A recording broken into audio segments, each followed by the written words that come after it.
Hi everybody, Jamie the Board Game Man here, and today we're going vintage, back to the year 1984. It's a rare game by Spears Games. It is a 2 to 4 player game called Cat's Mansion. Now in this game, this is the American version, and there's also another version from Chieftain Games. It's just called Cats. Now like what they say about the ages, it is 10 years upwards. Okay, the object of the game is you're secretly given which cat you are and which item you're trying to get to. But here's the trick. Each person moves any cat they want and any object in the mansion. So you're not just moving your cat, you're moving other cats as well, because obviously you want to throw the other players off because they don't know what cat you are and what item you're trying to get to. You can also hiss at a cat if you're an adjacent to one. And what happens is that cat moves over one space. I think that's pretty funny. So let's head on over to the Gamers Table, where I'm going to show you how to play Cat's Mansion.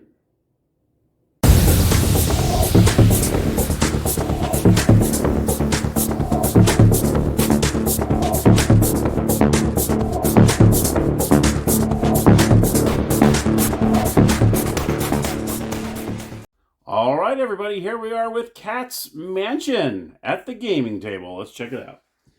All right, so what you see here is the game board. This is the mansion. You have your 5 cats. You also have cat cards, object cards, cat calls cards, and you have 4 items that the cats are trying to go for. You have a little present, you have a mouse, you have a pillow, and you have food. All right, so the object of the game is you're trying to get your cat to its object. Once you do that, you win the game. How do you do that? Let me go ahead and show you. Each player is going to take a cat card, and this is going to be kept secret, and this is going to tell you which cat you are. So in this case, I am the gray cat, okay? And then the next player will choose one, and oh, they're the Persian blue cat. And then the third player would pick one out of the rest. Ooh, I'm the orange marmalade cat. And then you have a 4-player game. You're going to go ahead and pick the 4th one, a black cat. All right. So there's going to be 4 owned cats and 1 stray in the game. Then each player is going to get an object. Now, unfortunately, in this one is all messed up, and I'm really bummed. So I'm hoping I can find maybe this game is kind of rare, so hopefully I can maybe find or maybe redo these somehow. But anyway, each player is going to choose an object that cat is trying to get to. So let's just say I have gray cat. Obviously, this would be normally face down, but for this, showing you how to do this, I'm going to keep this face up. Lazy cat seeking the pillow. Okay, so I know that my gray cat, this one right here, is going to try to land on the pillow. If I end up doing that, I end up winning the game. Next player says, I'm the anger cat seeking the mouse. Okay. So the Persian blue cat is going to go after the mouse. Next player is going to say, oh, I'm the curious cat seeking the gift. Okay. And of course, the last one, black cat, would be greeting cat, the greedy cat seeking the food bowl. All right. So each player is going to have this face down in front of them. So now they know what cat they are and what item they're trying to land on. Once you land on the same space of both, that's when you win the game. Okay, now you're probably wondering, wait a minute, Jamie, there's no dice. There's no cards with numbers on them. There's no spinner. Nope, we don't have this in this game. Let me go ahead and place these face down in front of everybody, like you normally would. What you do is every player has 4 spaces to move. You can move 4 spaces every single turn. 4 spaces. It can be 2 cats, 2 spaces. It could be, maybe you want to move this one and then you move one of these items 3 times. You can move the items and the cats up to 4 spots total. Okay. All right. So let me say I go first. I'm the lazy cat. I'm the cat with a pillow and the gray cat. Now I don't always want to move my cat. You are allowed to move any of these cats that you wish. You're not just moving your cat because no one knows what your cat is, and you don't want them to know what your cat is, because then they can kind of figure out what you're kind of trying to go for. They have no idea. So I would probably want to move this one 1, 2, and then maybe I can move this cat 1, 2, something like that. Okay, or 1, 2, or I don't want to block any other cats, but there's 2. So I did my 4 moves. 1, 2, 3, 4. That would be my turn. Now you cannot move through cats, and you cannot go diagonally, but you can move through the objects. So say I was here and I wanted to cross over, I can go 1, 2, 3. I can do that. But if this was a cat sitting here and the mouse is over here, I cannot go 1, 2, 3. I would have to go around it. Okay. Let's put them back in their corresponding. And you can see the colors of the beds match the cats. So that's how you know which one goes where. Okay. Now, say we have some cats out here, and we got some mice and some presents that have been moved around throughout the game. All right. And let's just say I land on a space that is adjacent to another cat. Let's just say 2 of my moves, I went 1, 2. What I'm allowed to do is I'm allowed to hiss at the cat. And if you hiss at a cat when you land adjacent to one, that cat moves 1 space away. So that's kind of funny. So you can actually hiss at a cat. All right. Now, when you move your cats, let's go ahead and bring these back to the beginning. Like so. And these little stars are where you place the items at the very beginning of the game. So that's when you know where to put them. You see there's one down here too. So like I said, you can go 4 moves. Every game, every move you make. Every player is going to have, at the beginning of the game, 5 cat call cards. So you're going to go 1, 2, 3, 4, 5. You're going to shuffle them up, and each player is going to get 5 of these. 3, 4, 5. And 1, 2, 3, 4, 5. So, we're going to say for my turn, I'm going to put these here, and then this is going to be a discard pile. You're going to place them face up here. So I'm going to look and see. I'm going to go, okay, I want to move this gray cat 1, 2. I'm going to move, or the brown cat, and the blue cat 1, 2. Now I have to ask everybody, is everybody okay with these moves? Okay. This player can look and see what they got. There are Meow cards, and there are Purr cards. The Meow cards, if that cat is out and about when they just got moved, you are able to move them somewhere else. You can go meow, and you actually move them to a different room. But it has to correspond to the cat that was just moved. Now here he has the orange, and then he has these 3. It does not concern any of these. The blue cat's here. Okay. But I'm going to tell you, I'll show you what happens when you get a Meow card that was just moved. Let's see if we have a blue or a brown one out here. Okay. Now you can see, if you're not too sure, okay, is that blue or black? It's in the same look as the cat. So see the way it's kind of doing its little thing around the ear? It's the same cat. Same with the black cat. See the way it's sitting the same? The cats actually sit the same as what the tokens look. So let's just say I want to meow that cat. I don't want that cat there. Maybe I feel that he's getting too close to that mouse. That might be him, but I'm not 100% sure. So I'm going to mess with him. So let's just say it's right there, okay? I'm going to say I want to meow the blue cat to the reception room. Okay? And it says to occupy the master's chair. So what happens is the blue cat gets put into the reception room. You see there's different rooms on the board. You got the conservatory, the drawing room, billiard room. You got the wine cellar, a pink bedroom, a blue bedroom. You got the kitchen, dining room, reception room, and finally the front hall. So I want to bump him over to the reception room. Now once I meow a cat that was just moved, the player that moved him places it in any one of these spaces because there's different squares in that space. You can choose wherever you want to put it. You can put it way back here, here, here. You can put it anywhere in that room that you choose. Whoever moved that cat. Let's just say he moves it here. This would go in the discard pile. Once that player is done meowing or anything like that, then he goes ahead and draws back up to 5 cards, and then he's done. Now this player can decide, okay, do I want to meow that blue cat again? If I want to, but I don't have any blue, so I can't do it. I do have a brown cat right here. I can meow him to the front hall if I wished, and I can move him over here if I so choose to.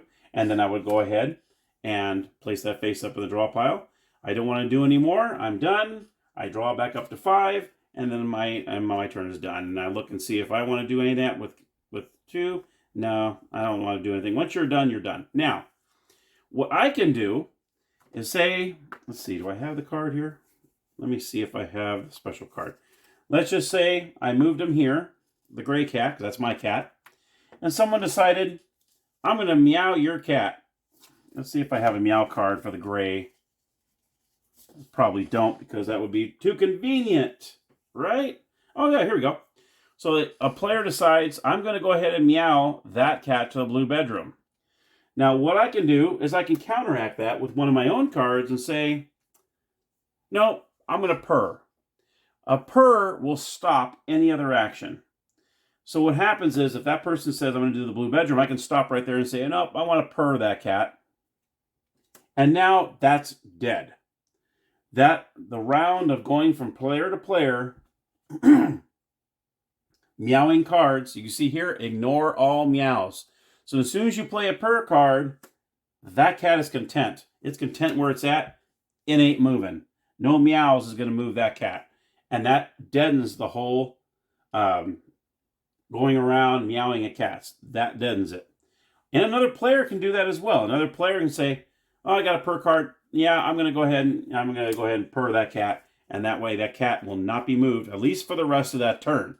The next turn, it could be, if someone moved the gray cat, then it could be meowed and we moved on. Okay, so I want to let you know about that. Now, at any time you feel you might know who that other player's cat is. Let's just say I have a feeling I know what player 2's cat is. I say, okay, and you can do this once per game.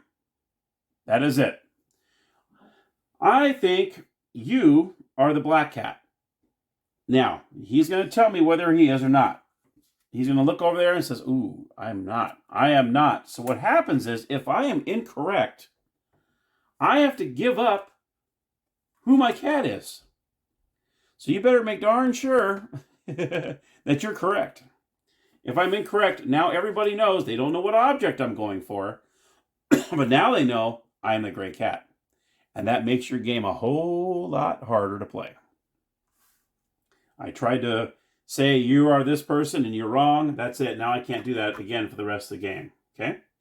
Now, if I guessed correctly, let's just say, I think you're the orange marmalade cat. Or the Persian blue cat. Ooh, I'm correct. So what happens at that point is I get rewarded 4 more moves on my turn. Now, if I'm close enough, that might win me the game. So let's just say, what was I? I was the gray cat seeking the pillow. So let's say I was right here. I was that close to the pillow. Of course, the pillow will be moving around too. You can move the objects around too. But if I guess that right, this player, since I guessed it right, obviously he's going to put a face up. And I get 4 more moves. I can just go 1, 2, boom. I have won the game because now I am the gray cat with the pillow. And that's pretty much the game. You are going to make 4 moves every single turn. And you're going to move each and every turn. Now what happens is, though, is once you are, they know what your cat is. Say I said, they guessed my cat right. Oh, man. No one else can move my cat. I am the only one that can move that cat now. Right? And that's what you're trying to do. You're trying to match up your cat with the item. Once you're able to do that, you win the game. And that, my friends, is Cat's Mansion. Now, there are a couple little, and this is the insert that comes in the game. It has the instructions. I love this insert. It's a great insert. They did a really good job on this. There's a couple little things here. Just like no meowing, purring, or hissing, or challenging is allowed until every player has had 1 complete turn. So once everyone has had 1 complete turn at the very beginning of the game, then you can start the hissing and the meowing and the purring. As disclosed, it may not be meowed, purred, or hissed, and only its owner may move it. Oh, so once a cat is disclosed, it may not be meowed, purred, or hissed, and only its owner may move it. So we want to keep that in mind as well. Okay, and that is Cat's Mansion. So let's head on over to the game room, and I'll give you my final thoughts. All right, so my final thoughts on Cat's Mansion. What a cool little social deduction game. I mean, back from 1984. This is a great little game. It's a little fun little game where the most crazy part is everyone's moving around everyone's cats. And no one knows whose cat is what and what item they're going for until they start guessing. But you got to better guess right, because then all of a sudden you give up your cat. And now they know what cat you are. But then again, they can no longer hiss, they can no longer meow, and they can no longer purr the cat anyway. And you're the only one that can move it. So there's pros and cons to that. So, but anyway, yeah, what a great little game. I think it's great. I'm going to give it a thumbs up. It will not be turned in as credit. This will stay in my library. Just because of how rare it is and how cool it is. I think I bought it from Facebook Marketplace. I think some guy had it, and I met up with him. I was still in California at the time, and I purchased it from him, and I wish I could remember how much I paid. I don't think it was that much. I think he was moving, and he needed to sell it. And I think I got it for a really good price. Actually, I think I looked it up on eBay. I don't think I found one copy of it. I don't believe. But like I said in the intro, there's another. It's called Cats. Is the original. It's not the original, but it's another version of the game. It's exactly the same. This is the American version, Cats Mansion, which I like better than just Cats. So I think they did a great job on it. I like the way it looks. I love the cats in there. I mean, they're really cool. I wish my cards were in better shape. Unfortunately, that one was torn. It's killing me. And it's not very easy for me to find replacements on those. I might have to maybe redo some cards or something. I don't know, something that I have to do. That way you can not tell who's, unless you don't know what that card is, but after a while you probably will. But anyhow, that's my review of Cats Mansion. Definitely get it if you can. If you can find it, it's a cool little day. It's a cool little game. It's fun. It's a contest of feline cunning and deception. Ooh, I like the way they put that on there. All right, well, thank you, my friends. Appreciate you watching. Let me know if you have the game. I'll be very curious if you do, because this is kind of a rare game. And let me know if you like it or dislike it. Let me know your comments down below. Thank you so much for watching. I appreciate your support. And as always, happy gaming.